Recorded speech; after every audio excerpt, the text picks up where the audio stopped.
Good evening. Good evening. Thank you all. Thank you all for joining us this evening on Caribbean Diaspora Vibes. We have an amazing show lined up for you this evening. So meaningful. We're blessed, definitely blessed to have these amazing warriors, is what we call them, right? Because the journey is every day. The journey is every day, but we're going to speak life. We're going to speak love.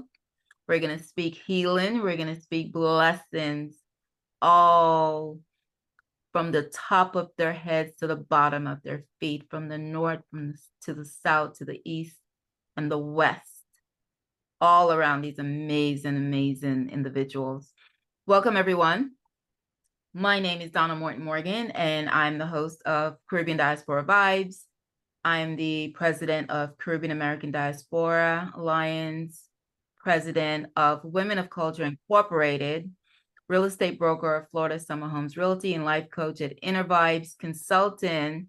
I want to welcome you tonight to our Warriors for Life outreach, where we are recognizing advocates of chronic illnesses. A lot of times we don't hear a lot about these types of illnesses. Of course, we know, like October, we hear about breast cancer, we hear about domestic violence as far as outreach, but it was important to highlight individuals that are also in a lot of pain, and a lot of it is silent pain.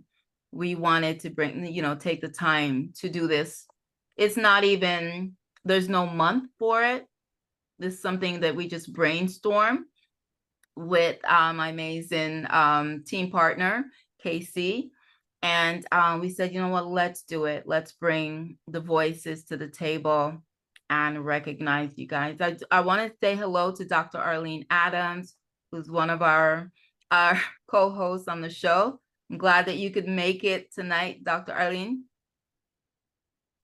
All right, so we're going to go ahead and get started, everyone, since it's late and we all have things and family to get back to. So tonight is about, each woman or each advocate will take about 10 minutes and share about the journey, share about the type of illness that they're diagnosed with, and then how are they now using the pain that they've had to go through, the pain that they still go through and experience every day, to now empower others so that, turning their pain into a purpose. That is such a blessing when individuals can do that, because, the easy thing is just to stay behind closed doors and go through this. But when you're able to get that confidence up to say, I want to help someone else, I want to share my story, that I can be a blessing to someone else, that's another level of character and another level of strength and confidence. So we want to just recognize these individuals. So we want to start with Casey, Casey Howell, who is RA, warrior and advocate. So welcome, Casey. Hi, and good night to everybody. It's such a pleasure to be here tonight. So I wanted to start off with my backstory. So in 2021, I went through pretty much a storm of different stressful events. I lost my mom. I had just had my baby, and so I was going through the postpartum phase at the time, and I was just in a place that I can't say I've ever been in that place before. And what really occurred was that I started to experience symptoms, some strange symptoms, which I was not familiar with. Up until this point, I was pretty much healthy, no major health issues. And so I remember one incident specifically where I was trying to button, those little onesies. And I was trying to snap those little snaps in place, and I could not do it. I found myself not being able to even button my own shirt. So I started to freak out. I started to panic, and I'm like, what's going on? I was having pain, like deep, like in the joints.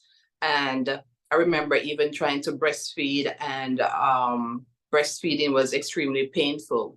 So I went to my OBGYN, and also I went to like a lactation specialist, and both of them, they were asking me questions. And then the question came up, do you have a history of autoimmune disease or anything like that? And I was, quick to say no, because up until then, that wasn't even on the table for me.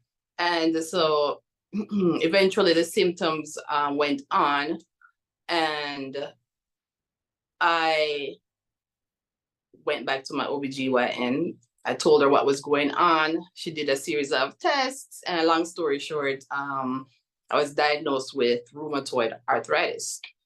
And of course, hearing that, my background is being a registered nurse, and I only had the level of knowledge of like school, because I've never worked with like the chronic illness population on a large scale. And so I really did not have that much information or education about rheumatoid arthritis. But once you hear autoimmune disease and chronic illness, it just sends all sorts of, fears into your mind. And so so eventually I found a rheumatologist. When I went to the rheumatologist, she said that she thought some of my symptoms were rheumatoid arthritis, but some of them were also fibromyalgia. And up until that point too, whenever you would hear fibromyalgia, especially, I don't know if they've changed that now, but I know in nursing school back then, hearing fibromyalgia, they said, yes, the pain is real to the person, but almost giving the perception as if it was this made up pain. And so I was like, fibromyalgia, I really could not accept that diagnosis at the time, because I just felt like they were just putting a blanket diagnosis on something that they couldn't figure out. But what really happened to me on an emotional level was just starting to feel like my world was crashing. And I had already gone through that major loss of my mom, and now I felt like I was losing my health. And so I really didn't know where to turn apart from just go to the doctor. And I didn't know anybody with any of these chronic illnesses. So pretty much everybody around me did not really know how to help me. Now we're going into 2022, and my symptoms have really escalated. My rheumatologist did not put me on any heavy medicines, because she wanted to make sure that she was accurate, and she was very, very cautious about doing that at first. And so I became very sick, and for pretty much most of 2022, for the first time in my life, I spent most of my time in the bed. I was nauseous, I had chronic pain, I had chronic fatigue, and sometimes I didn't even know which one was worse, if the chronic fatigue was worse than the pain, or if the pain was worse than the chronic fatigue. I remember I have like 2 toddlers, and I just found myself not even being able to dress myself or get up out of the bed to bathe. Or if I did that, I would be so tired for the rest of the day. It was just like, what is happening to me? And of course, the number one thing that goes across your mind is like, am I dying?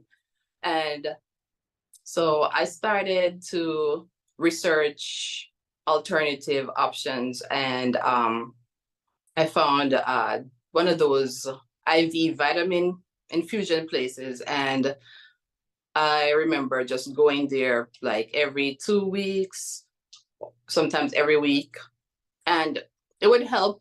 It would help to some degree, but after like maybe 3 days or so, I was back to square one, and I'm like, how long am I going to have to go to this, go to these places? And these things cost money.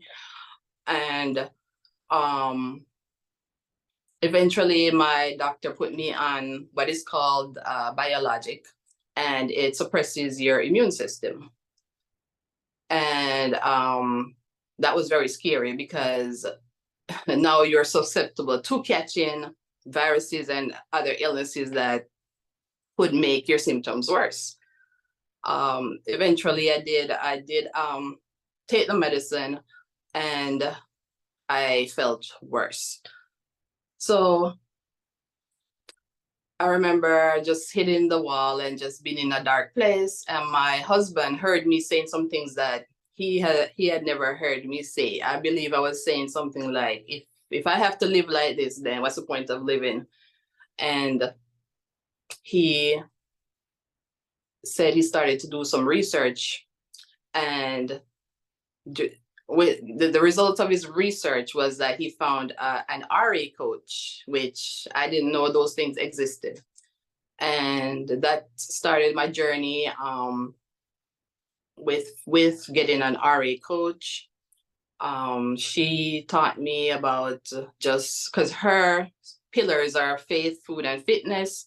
So she pretty much started to teach me how to manage life with rheumatoid arthritis. And for the first, I'd say the first 6 weeks of the coaching, it was just her talking to me. I couldn't do the exercises. I was just too weak. It was just her talking to me, and just having somebody who understood what was going on. Somebody who did not look down on me or did not come up with preconceived notions about my symptoms was enough to make me feel like, okay, I'm not alone and I can do this. And just to hear her story, that she had it for 19 years and it took her forever to find a way to live, it was very motivating to me. So eventually I started an anti-inflammatory diet. Now I was on medication. I was doing the workouts that she was giving me. I literally had to start from bed, like doing workouts in bed. And remember, before this, I was fit, I was a dancer, I was like an Energizer bunny. So to have to start from that place was really, I'd say it was really, really humbling and really eye-opening to me. And so from there, by the end of our program, I was able to actually do the workouts, actually get up, do the workouts, and I started to feel better. Another thing was to develop a routine, a sleep routine, because I had a poor sleep pattern for a long time. And now that I'm learning so much about the chronic illness, it was all due to the chronic illness. And I had to develop like just a routine for every single thing. And just making all of those changes made me realize that, okay, there is hope here. It's just not going to be going to the doctor and taking a pill. This is going to be a lifetime change. It's going to be a lifestyle change. And I just really, really, really had to really apply, just like, what should I say? I had to apply pressure to this thing, to the situation, from a mental standpoint, from a spiritual standpoint, from a physical standpoint, and I had to make a choice. It was either I was gonna let the darkness take me away or slowly come back into the light. And that is what I did. I still felt the need for community. I still need somebody to talk to. And I just felt like that was missing. And so once I started to follow my coach on Instagram, then you know how Instagram started to populate other people. And then I was like, hold on, there's a community of people here who have chronic illnesses that I did not even see on my feed. I've never seen before. And I just started to follow people just one at a time and whatever. And it was or such a relief to know that I was not alone. And a few people, and one thing I should say about the chronic illness community is that they are awesome. They are compassionate people, really, really compassionate people. And so I had strangers reach out to me, and they say, how are you? This and that. You know, they share their story with me. And I've been on Instagram for a long time. I've never had that happen. And so I got inspired, and I decided that I wanted to be that person to somebody, and I wanted to be a part of this community. And so I started my Instagram page, and started to do like humorous stuff, and also wanted to share educational things, also help people with their mindset. And it started to also help me just creating that content, because one of the things that I was struggling with, which made my situation so hard, was just running away from the diagnosis and running away from the reality that I was in at the moment. The moment I started to lean into the community was when I started to actually benefit from the community. The moment I started to lean in was when I actually started to feel less alone. And so I was like, you know what? I think that I should be a part of this community, as far as to share what I have learned, what I've learned about wellness, what I've learned about mindset, and also with my background, coupled with my background being a registered nurse. And I just really think that I could be of benefit to other people.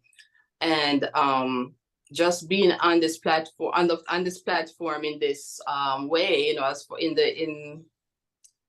the form of like what should I say, like an advocacy type of Instagram page, pretty much drew even most of the people here, you know, that we are going to hear from tonight. And I see their content, and it's also very uplifting and very educational for me, because as you will find out tonight, that they are struggling with some things that are different. And I just really admire like people like Donna, who create platforms for people like us so that our stories can be heard. Because one of the biggest things that we face is just not having enough advocates. First of all, we're facing a chronic illness, but then we have to learn to be a self-advocate when we go to the hospitals, when we face doctors, when we face nurses. It's like a never-ending fight. And you have to fight for your health care. You have to fight for just your right of being treated like a human being. You have to fight for just, if you're in pain and you want certain treatment, it's like you have to make people believe that you are in pain. And it can be such a burden. So when you find people, or when you find platforms, and when you find it within yourself to really stand up and fight for yourself and get your voice out there, it's something that's truly, truly, truly appreciated by me. And I know it's appreciated by most of the chronic illness community. So that's my little speech there.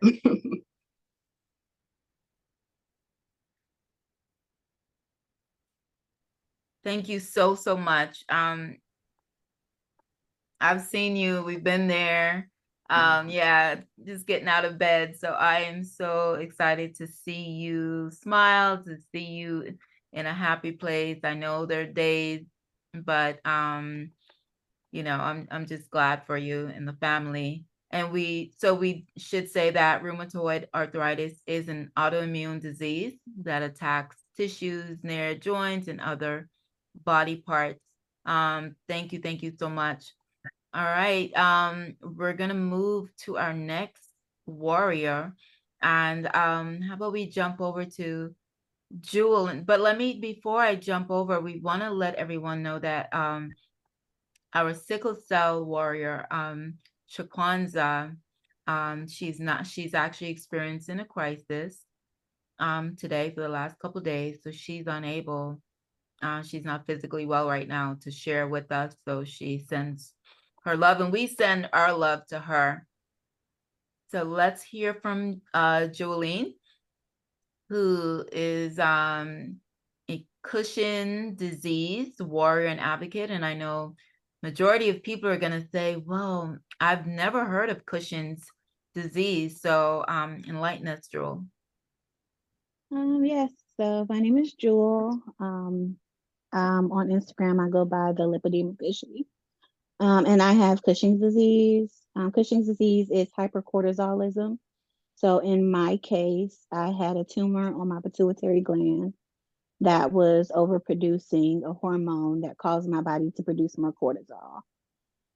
And what that looks like for most people is a rounded face, what we call a moon face. You get a buffalo hump, kind of a Quasimodo hump on your back. Gain weight a lot in the midsection, so we tend to have bigger stomachs.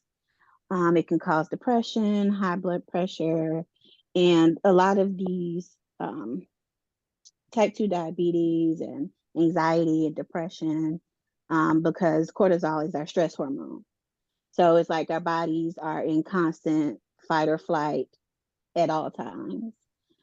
So it does cause that anxiety and depression, and a lot of the side effects of Cushing's disease are overlooked because they're also side effects of any other illness that you would have. So it's especially in women of color and men of color, it is very much overlooked because we're supposed to have diabetes and we're supposed to have high blood pressure because we're Black and we're women of color. Cushing's disease is a rare disease. 1 in every million people has it. So when we say we're 1 in a million, we really are 1 in a million. But yes, my journey started in 2020. I had a mini stroke at 35 years old, and the doctors could not figure out why I was having these mini strokes. As many brain scans as they did, no one saw the tumor that was sitting there. So of course, I did what we're all told to do, is eat healthy and exercise. So I started to eat healthy. I started to exercise, and about 3 to 6 months into that, I started to gain weight. And I went to my PCP and I'm like, hey, I'm gaining weight. And of course, all he told me to do was eat healthy and exercise, or you're not doing something right. So he sent me to a nutritionist, and the nutritionist says, well, eat this and eat that, and don't eat this and don't eat that. And at that point, I had become vegan. Like, I was working out every day and I was still just miserable. So I went to my gynecologist, who told me I should not be gaining as much weight as I'm gaining, and that regardless of what I was eating or how much I was exercising, I gained 100 pounds before the endocrinologist decided to test me. So when I went to the endocrinologist, she asked me, did I want weight loss pills? No, I don't want weight loss pills. I want to find out what's going on with me, because I'm not gaining weight because I'm eating. And she tested me for my cortisol level. So I had to take a pill at 11 o'clock on a Sunday night and go get my blood work done at 8 o'clock on a Monday morning. And my levels came back 8 times higher than what they were supposed to be. And she called me and she said, well, did you take the medicine? And I'm like, you tested me to see if the medication was in my system. So, I took the medicine. So she told me that I had to get a brain MRI. So I went and got the brain MRI. Once I did that, she told me there was a 5 millimeter tumor on my pituitary gland, and that they were just going to watch it because there was nothing they could do. So what I did was took all of that information, went to a different endocrinologist, and said, hey, I have all of this information showing that I have high cortisol levels. Can you help me? And of course, with Cushing's, you have to have all three tests. You have to have a urine test, a saliva test, and a blood test, and multiple of these tests to be diagnosed with Cushing's disease. And every last one of my tests came back high. And so that August of 2022, I was diagnosed with Cushing's disease. In October of 2022, I had brain surgery. That changed my entire life. Before my surgery, I was independent. I did everything. Of course, I'm hyped up on cortisol every day, so I have all the energy in the world. And once I had that surgery, my body completely broke down. I couldn't get out of bed. I couldn't go to the bathroom by myself. I couldn't, a lot of it, I couldn't take care of myself. At that point, my husband became my caretaker. And I'm blessed because I have a great support system. I have 2 kids and a husband, and they are always here to do whatever I need. So at this point, I am living with back pain, all types of pain. I have some type of autoimmune disease that they cannot figure out what it is. All of my blood work is all over the place and they can figure out why. So Cushing's disease has done a number on my body. It's caused me to have something called spinal epidural lipomatosis, and it's a fat patch in my spine. So I will hopefully in the near future have surgery on my spine to remove that fat patch so that I'm not in that much pain anymore. But on the daily basis, I deal with pain. I take about 5 pain medications every day just to make things bearable so that I can kind of sort of live a normal life. But with Cushing's, it causes me to be really, really tired. So I take steroids every day. And I don't know if I know most of these people have taken steroids. And if you have, you know that it is hard on the body. And so I take 35 milligrams of hydrocortisone and 3 milligrams of prednisone every day just to keep my body functioning. Because without that cortisol, we die. So that is my story in a nutshell. It's been hard, but like I said, I do advocate on Instagram. I attend several different Cushing support groups. And I want people to see that they're not alone. I want people to know the symptoms of Cushing's disease so they can get tested if they feel like they need to. We get pushed off so much and it becomes discouraging. So we tend to not want to go back to the doctor, and we tend to not want to go through all these tests because we know it's going to come back normal and they're going to say this. You know, we kind of know what's going to happen before it even happens at this point, once you've been in it for a little while. So I put my story out there so that people know that they're not alone. So that community that Casey was talking about, amazing. The most supportive people you will ever meet in your life is a chronically ill person. And it's because we go through so much that we have more compassion.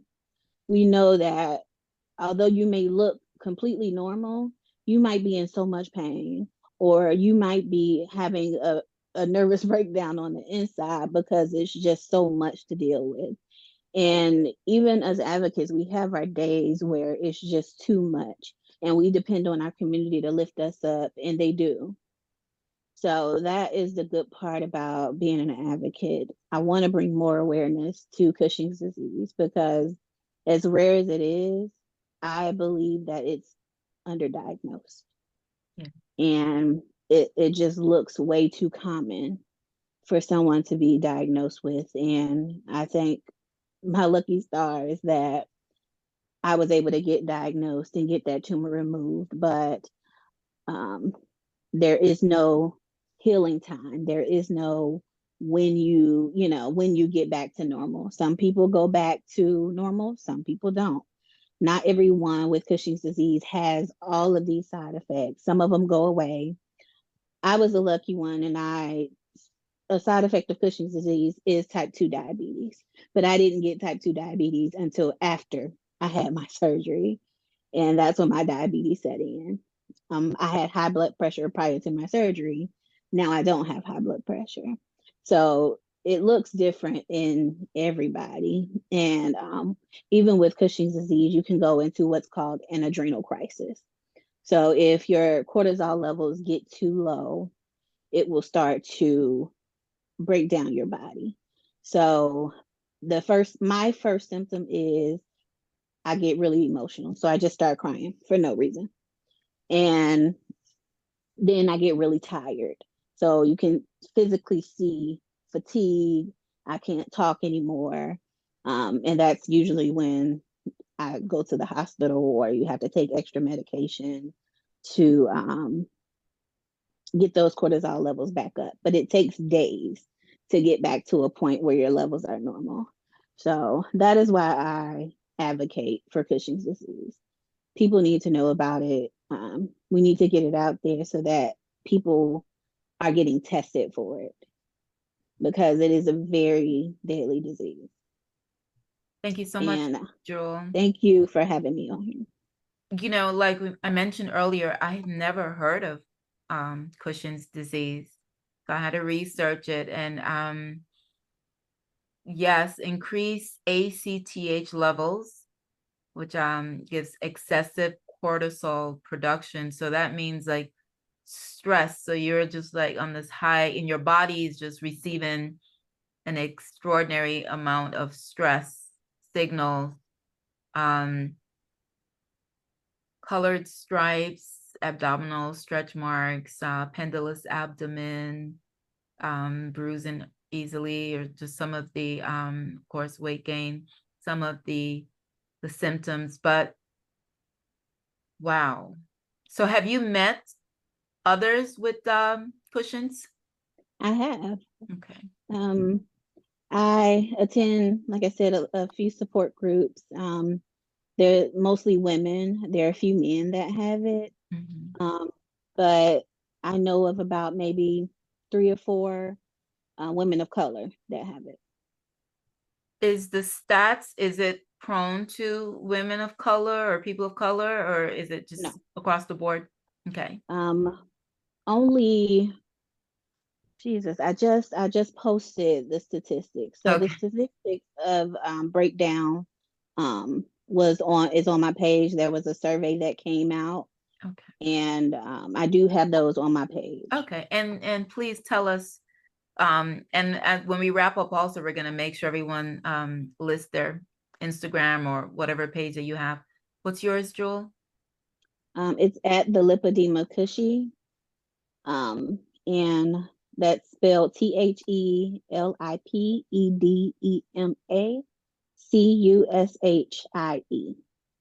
All right.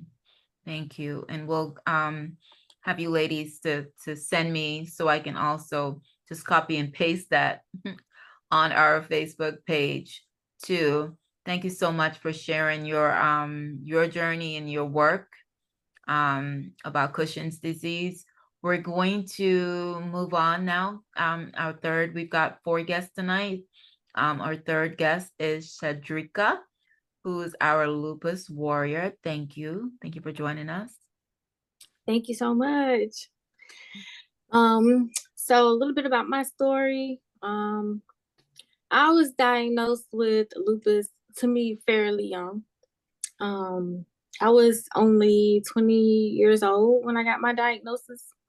And so at that time, it seemed like everybody was like living the dream of like going to school, going to college, being able to like live free and everything. And I was literally dying. And that crushed me because, I'm young. I'm thinking, I can do everything. And lupus is so out the blue. And the way that my symptoms were, it took me down to like a baby. Pretty much my mother had to bathe me, feed me, like do everything for me. I could not walk. had to be in a wheelchair. And I mean, just going to 80 pounds, like I couldn't eat, I couldn't swallow because I had tonsillitis. It just seemed like everything came at once and broke me down completely. And I don't know, it did something to me, making me feel like I wasn't a normal young woman thriving in the world. I was just fighting for my life. I was so bad that they ended up putting me in hospice. So they didn't think I was gonna make it. My mother was like, no, I don't know why they keep saying you're not gonna be okay. Well, you're gonna be okay. We gonna fight for you. And so I finally made it to a rheumatologist because I found out at like one of those urgent cares. So they don't really give you that much information, and I had never heard of lupus before, so I didn't really take it seriously until after I wasn't able to do anything on my own. And mentally, that just, again, I just tore me up because it was just unreal that I couldn't do these normal things that I was able to do before. Like, it used to frustrate me to try to speak, and I would just stutter because I just could not get my words out. And it just, I don't know, it just emotionally messed me up. I was just like she was saying, like, oh, why I gotta do this? Why I don't want to, like, God, what did I do? I used to ask that all the time, like, what did I do to deserve this type of suffering? Like, I haven't lived that long. Like, what happened? So I don't know. It took me through it. I wanted to run away from lupus. I didn't really want to have anything to deal with. I didn't want to talk to nobody about it. I didn't, because I mean, up front, it looked like something was wrong, but nobody really knew what was really wrong. And then if I was to try to explain what lupus was, they still didn't understand it. So I just didn't want to talk about it. It wasn't until I started having kids where I was like, I got to get my life together. I can't do this. I can't suffer mentally. I can't keep being pity and like shame and feeling all these negative ways about this. I have to do something. And so with that, I got into the world of planning or creative planning. And it just changed my life drastically. Like, just being able to like plan my meals, organize my day, that was not just a doctor's appointment. Like, it was more to life than just planning for the appointment or the upcoming thing, lab or test. I wanted to plan for something else, in the desire and the belief that I was going to be better and things were going to be different. And with that, I was like, that's what we need. That's what this community need. We need to like be able to plan or look forward to other things, and just plan and organize like your meals, or like when you're healthy and feeling a little bit better, planning and preparing for those flares so it's easier. So with that, it made me want to advocate and share my story and help others understand what lupus was and how it affects people differently, because most of the time it's not the same. Like, sometimes I'll get it in my skin and my skin gets inflamed really, really bad. But sometimes it's just my joints, or sometimes I'm just losing my hair. It just never is the same. And so I just wanted to show the different layers of that, and how planning and organizing could actually make you feel better. And, dreaming and being creative just can be a change, like, in your life, in the way you think and the way you feel. Overall, just preparing is the way I get through it, in hopes to inspire others to plan too, because I loved it. That's actually a wonderful tip. It sounds like simple, but it's not. Yeah. Like Stacey was saying, it's a lifestyle change. It's a big adjustment. Yeah. So that meal prep or just planning, because like you said, you're gonna have those down days. So at least, you can prep some dinner. The days that you're feeling well, you use those days. So yeah, so that's again, this is all about sharing tips and empowering each other. And it could be loved ones if you're not dealing with something personally. It could be a family member or a friend that you need to hear this to help. We're not here on this earth just for ourselves. We're here to help each other in some way. It could be a neighbor, co-worker. You're hearing some very valuable tips that you can pour love into this world. We're so for ourselves and so we just need to take time to be a blessing to someone else before I go on my empowerment tangent. um Shedrica, tell us, where can people find you? You can find me all over, kind of.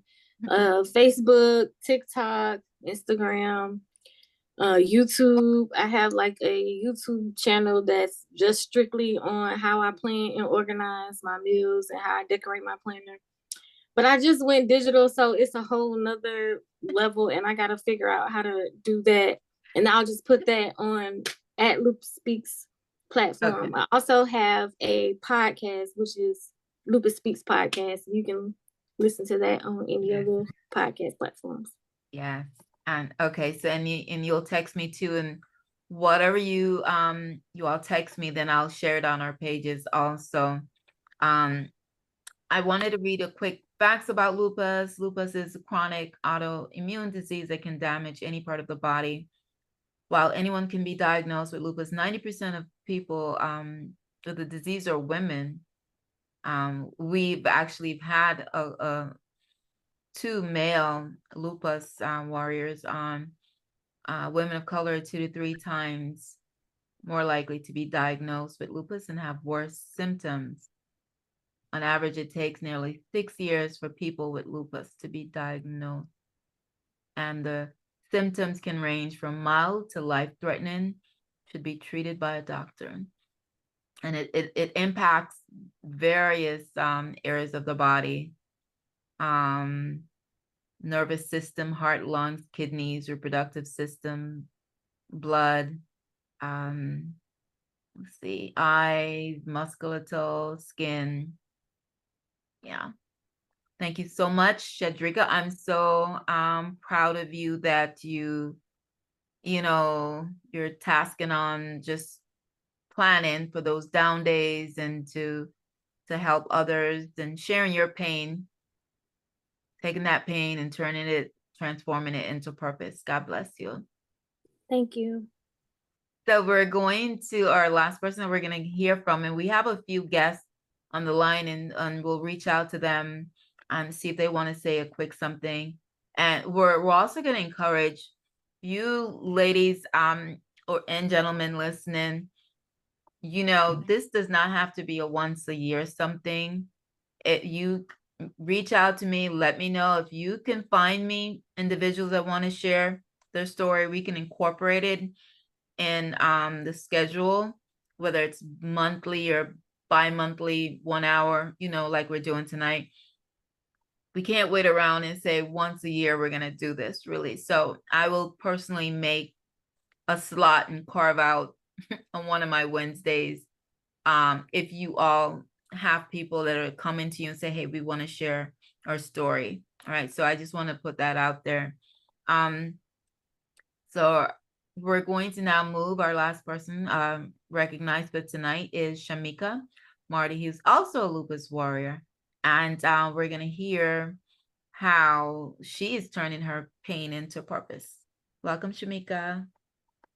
Thank you, Donna. Thank you for inviting me. And also thank you to everyone else who just shared their story, because it takes a lot to actually be vocal and be public about what is going on with you. My lupus journey started 43 years ago. Well, I'll say 42 because, I can't say it happened when I was born, but my mother had lupus.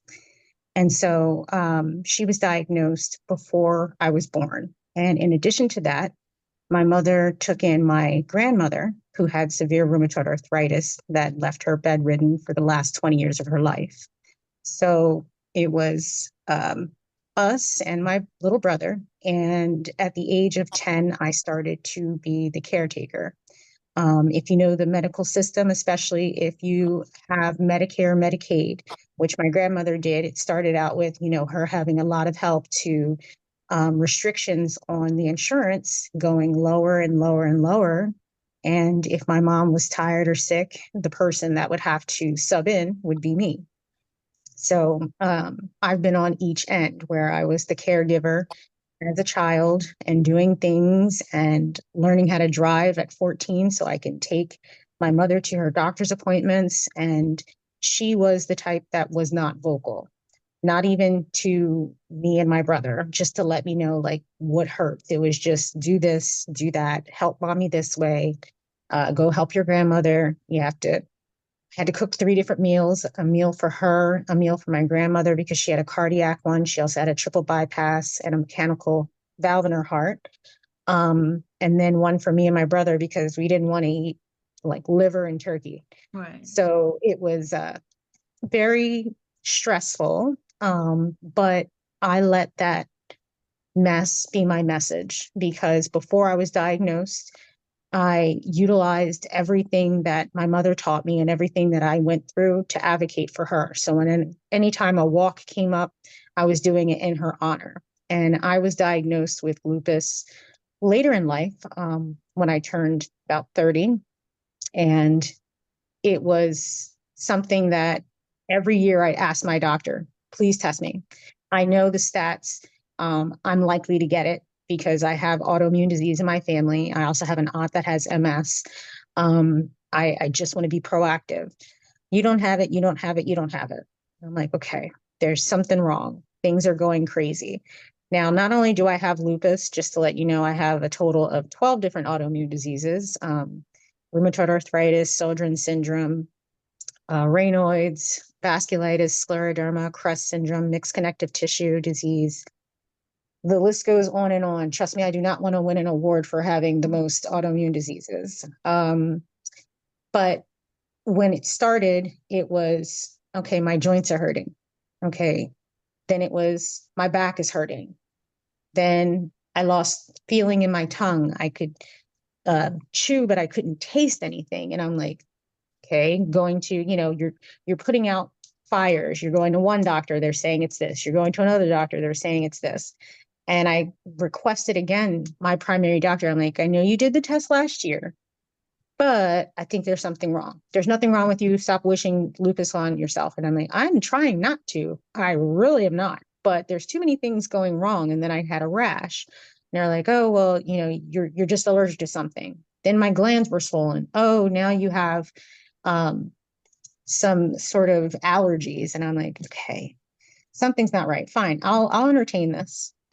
So I went and got x-rays for my back and they were like, oh, it's back spasms. Go see an orthopedic doctor. Okay, cool. I'll go see an orthopedic doctor. And he actually listened to me and he looked at my x-rays and he's like, I don't know why you're here because there's nothing wrong with this. There's nothing wrong with your back. And I said, I know, I'm just entertaining them. And finally, my doctor listened to me and decided to do the blood test because I knew what to say, which was, I pay for insurance and I want this test done.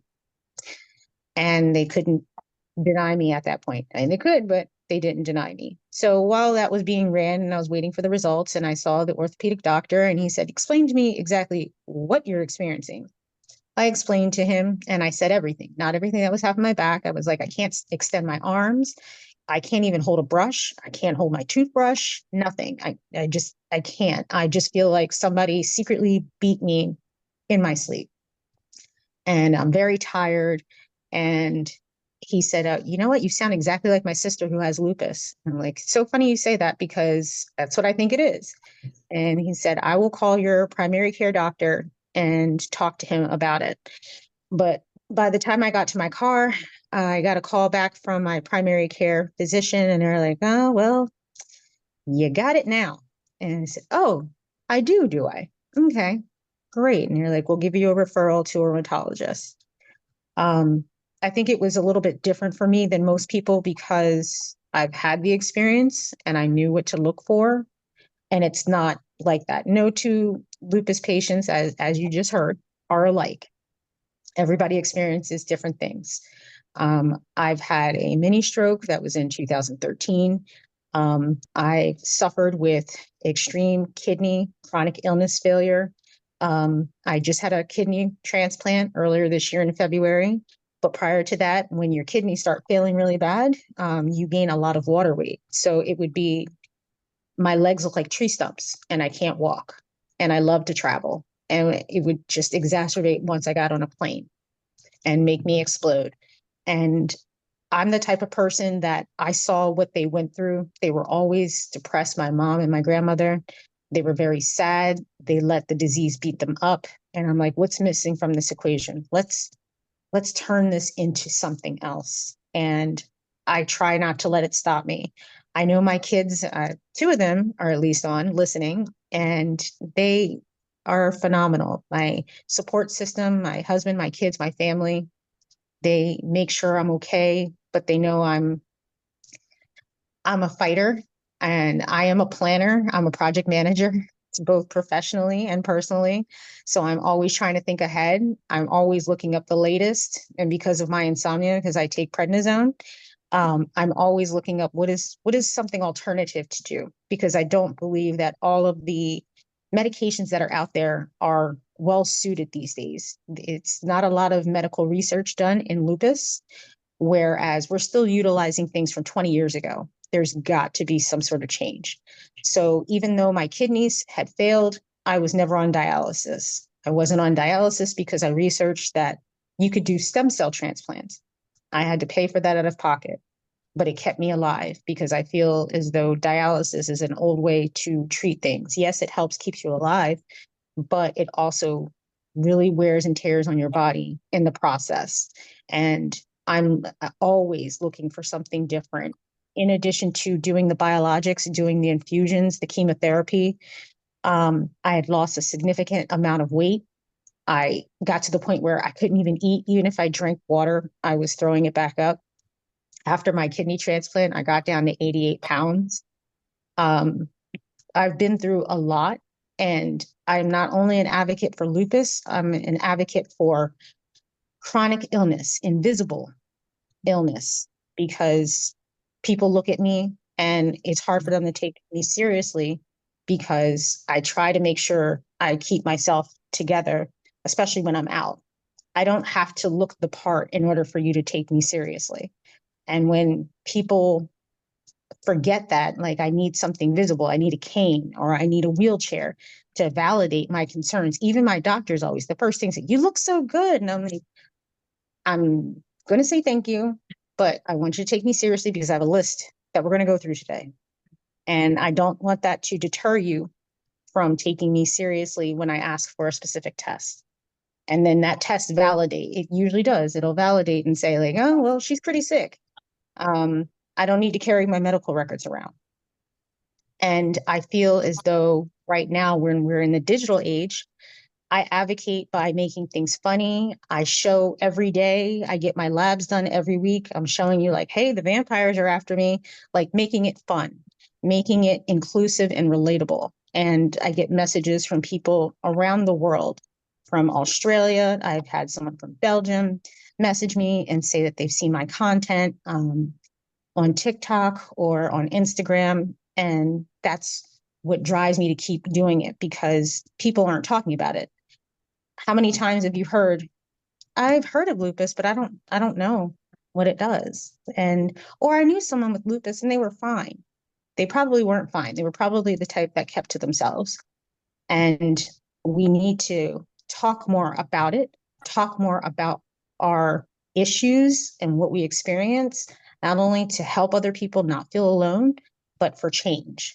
And I like to be the voice of change, but I want to be the happy, positive side, because that's what's missing about everyday life, whether it be healthy people or sick people. You could take a pill and something can go away, but that doesn't change your mental. Right. And going through a chronic illness is a lot of mental stress. And just to, you know what, I'm going to show people you can still go on an island and go on vacation, because we really don't have a vacation. We can't run away from our bodies. There will always be in the background, hey, how you doing? You having a nice time? Give yourself 5 minutes. I'm going to show up. So it's always a constant battle, but you can either choose to make it okay, or just go right into it and succumb to the disease. And with every breath in my body, I encourage people, just don't, because there's no magic pill that will make your life great. It's the aspect of being positive too. You can eat healthy, you can do all the things, and you hear about it, people still aren't mentally strong. And it takes a lot. And you know, Shamekka, a lot of times too, we think lupus is a rash. Oh, so yeah, you've got a rash or swollen, and that's the extent. So, and we've heard two completely different experiences between you ladies, completely different. We hear that this is immune, or is there something that we know that's triggering the autoimmune diseases that are Stress. Yes, I solely believe it's stress, and also what we put in our bodies. And yeah, I wanted to touch on this too, because well, I know I can speak for myself that when you do get the diagnosis of having an autoimmune disease, it comes with, what did I do? What did I do wrong? What did I do wrong for me to be diagnosed with this? And there comes a lot of blame, which leads to stress, which leads to anxiety and being depressed, you know. And I had to do my research on that, and to say that, yes, I do agree. Stress, definitely. What we put in our bodies, definitely big time. But it's also important for us to know that we didn't do anything to cause it to ourselves. Some people, they go under the same stress like we went under, and they don't get sick, but they might have depression, or they might have, their bodies might just manifest it in a different way.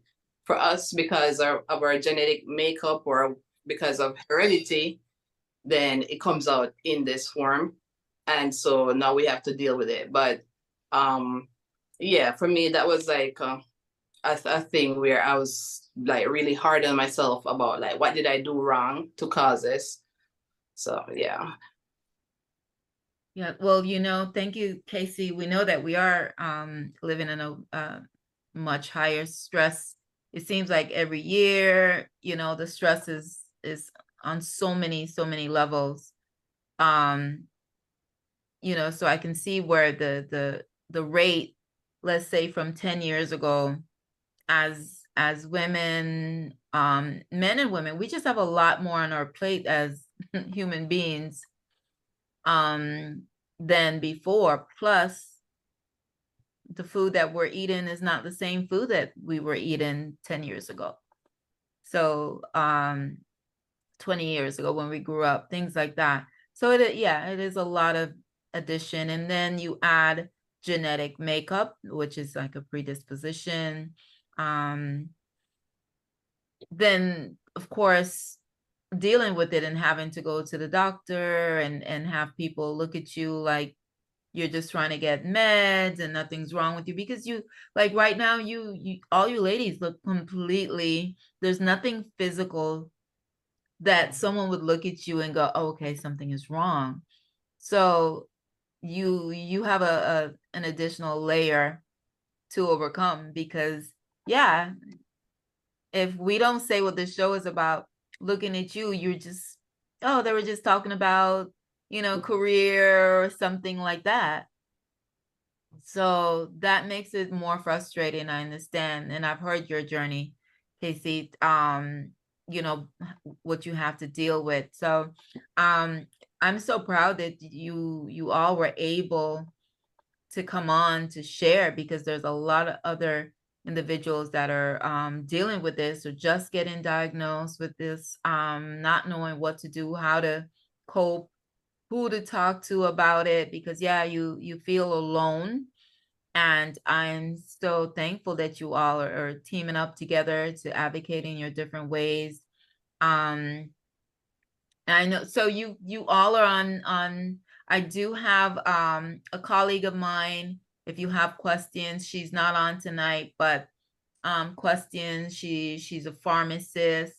If you have questions about maybe prescriptions or anything like that, if you think anything is interacting, or she's, you know, you can always text me with your message, and I will just have her reach out to you if that's something, you know, that you're interested in.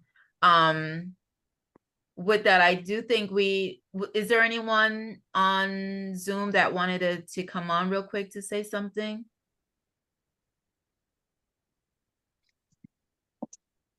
Including myself? Well, not you yet. I see a few names, and I just wanted to, in case, I think it's Serena and Amaru, and another individual, in case someone wanted to just comment, but we won't put them on the spot. Dr. Arlene, how are you? I'm doing great.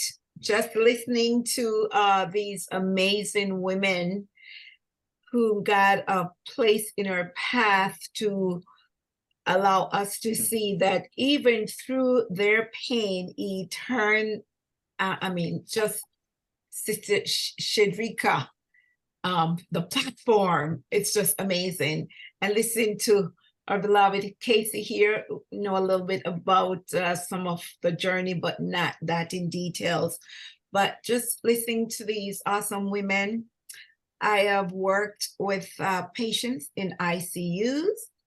I have taught, and for Jewel, you know, taught about your disorder and all these disorders. However, I did not hear about the fat pad. And I've had colleagues who have passed away several years ago, and friends of patients with all these disorders.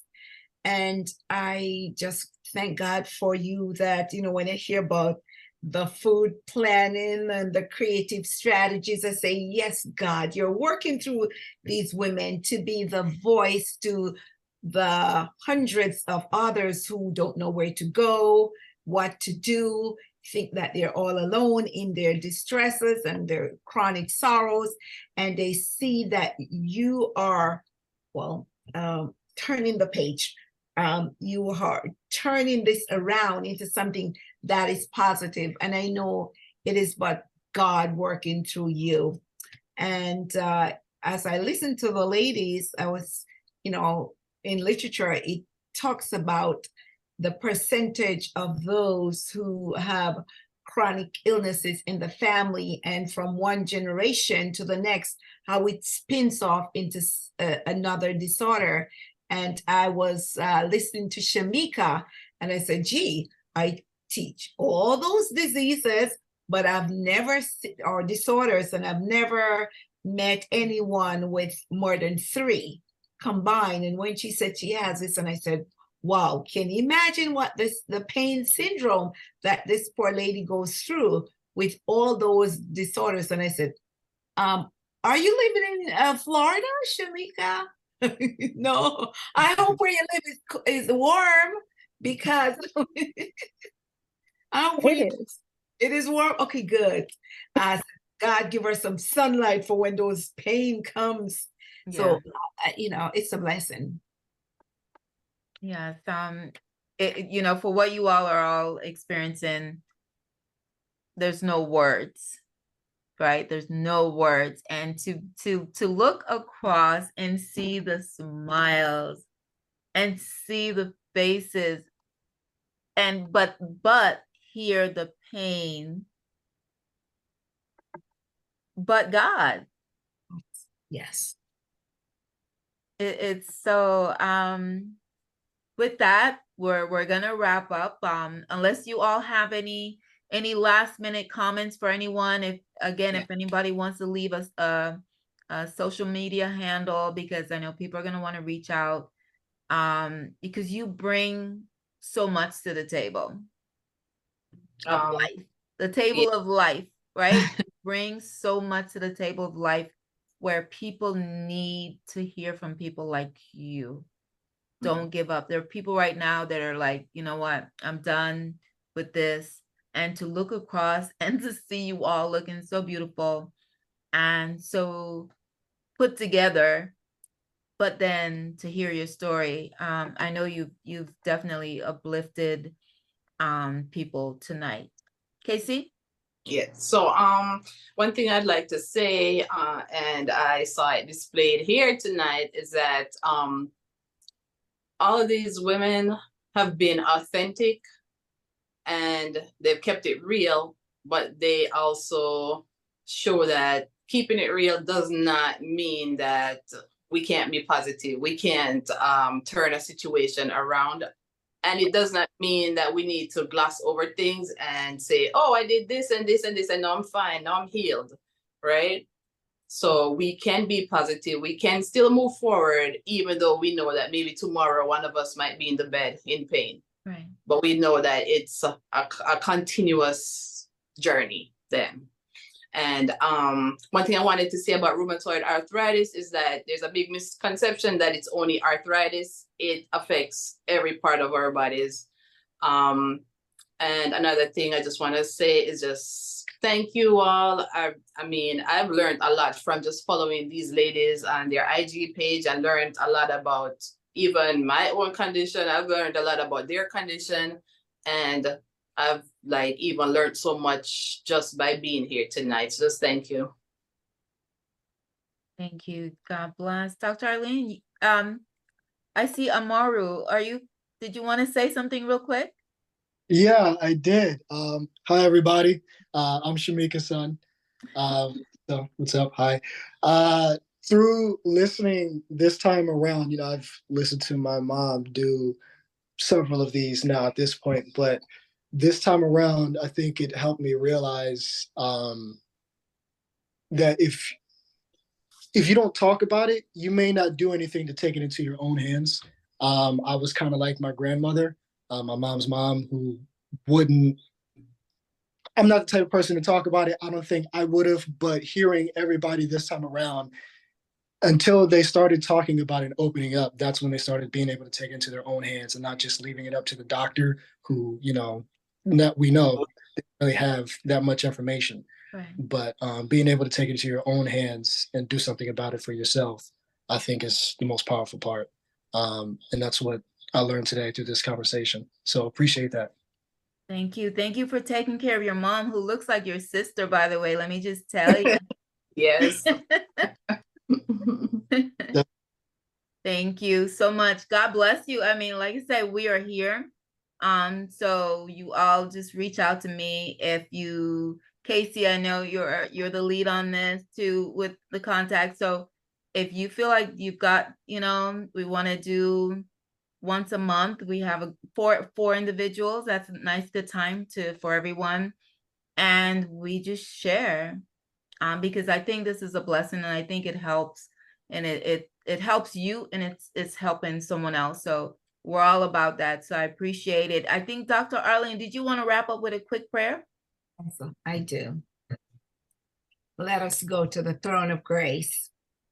Kind Father in heaven, we are so grateful for this day, this evening, where you allowed your children to gather on this virtual platform to talk about pain, but not about pain, but how you are allowing them to be transformed from pain to purpose. It's such a blessing for me to be here and to hear their shared stories, and to know the stories when shared, it makes them so powerful, because others need to hear about their disorder, not just to hear about what they're going through, but hear what they're doing so that they can be better themselves. These daughters with their children, some with spouse and children and extended family members, and the daily assault on their bodies, Lord. We know you did not create us for that. But through all this pain and chronic sorrows and sometimes depression, you promise that you will never leave or forsake. Continue to heal, restore, bless, transform, sustain, and keep.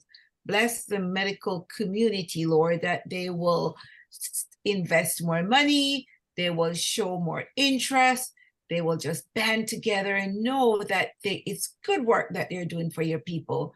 So I continue to pray for each and every one of them, that you will just be near and dear, and during those dark hours, they'll know that you have their back, you have them in the palm of your hand. You promise that you are going to do good for them. So continue to bless Donna and the staff, and oh Lord, we pray as the Umaru here and for all the other children and extended. Bless them too, Lord, because they have to see the pain, they have to see the suffering, instill hope. And I pray, Lord, as we look forward to your coming, it's going to be so awesome when there be no more of this sickness, diseases, death, and anything else that comes against your people. But it will be joy and peace and love forevermore. So as they go, we continue to ask that you'll go with them and help them to continue to be a blessing to everyone that they meet. We ask all this in the awesome name of Jesus. Amen. Amen. Amen. So you ladies and gentlemen, be sure to follow me on Instagram also at Inner Vibez with a Z Consultant. I do lots of empowerment and just things to kind of lift your spirit, lift your thoughts. We need that mindset empowerment, that elevation also to deal with things that we're going through on all levels, even if we're a caretaker, or if we're the ones going through it, parent, spouse, anything like that. So Inner Vibez with a Z Consultant. Also, of course, our Women of Kulture with a K, INC. So Women of Kulture, KULTURE, INC on Instagram. That it's also on Facebook too, but I know you young people are always more on Instagram than Facebook, but definitely also on Facebook. Women of Kulture, INC, and Inner Vibez Consultant. And if we can be of any assistance to just have some time of some gratitude time, I'm down for that too. We could do just a circle of just gratitude and mantras and declarations and just giving off good energy. That's pretty much my area. All right. So with all that said, we'll say God bless you all. And we'll see you soon. Continue to be a blessing. Continue to be a light. Amen. And we say God bless to our sister that could not, Shakwanza, who's experiencing a crisis right now, or a sickle cell warrior. And we pray for her that she recovers and get back out. She loves to speak. She would have been just all over the place tonight. We love her. We love you all. And we say good night and God bless. God bless. Bye-bye. Bye-bye, Casey. Everybody, take care, everybody.